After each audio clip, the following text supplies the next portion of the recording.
तेजसै सर्वधर्म विलासाय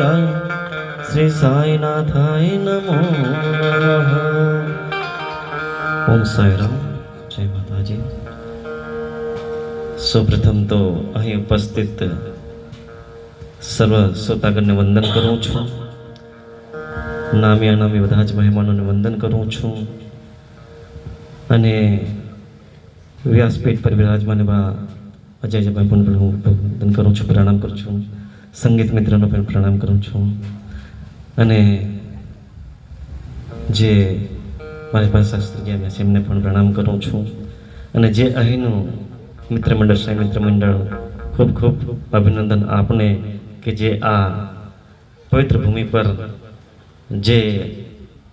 ભાગવત અને કહેવાય છે કે અત્યારે જે શાસ્ત્રી કહી ગયા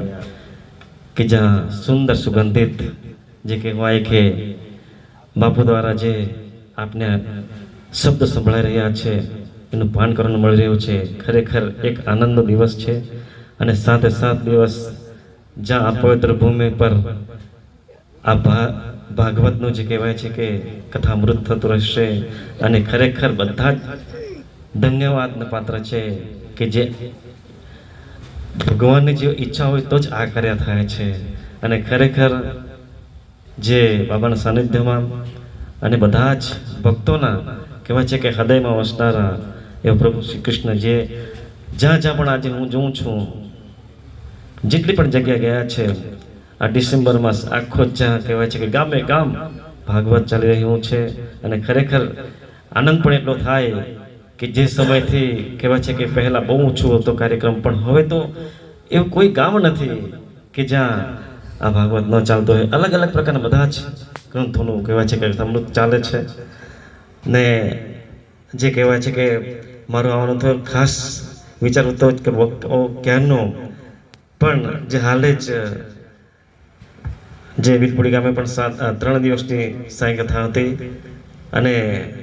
તે સમયે લગભગ અમારો છેલ્લો દિવસ ત્યાં હતો, આ શરૂઆત થઈ અને તે દિવસે પણ આવી ન શકાયું, પણ અમારા જે ભેરવીના ભેજના જે ભક્તો જે પાલકી લઈને આવ્યા તો એમણે કહ્યું ચાલો તમે, કહેવાય છે કે બાબા સાથે આપણે પણ ચાલીએ, તો ખરેખર અહીં સુધી આવી ગયા અને આનંદ પણ થયો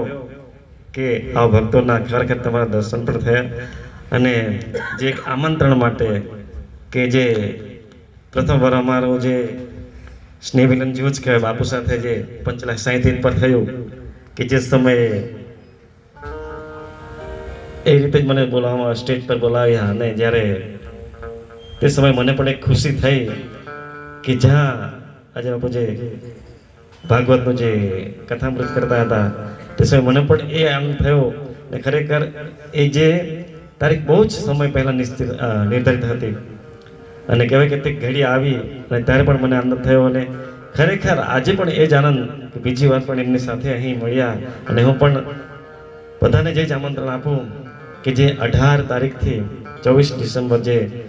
સાંઈ પંચલાય તીર્થ પર બાબાની મારા મુખે સાંઈ કથા થવાની છે, આપ બધા જ આવજો।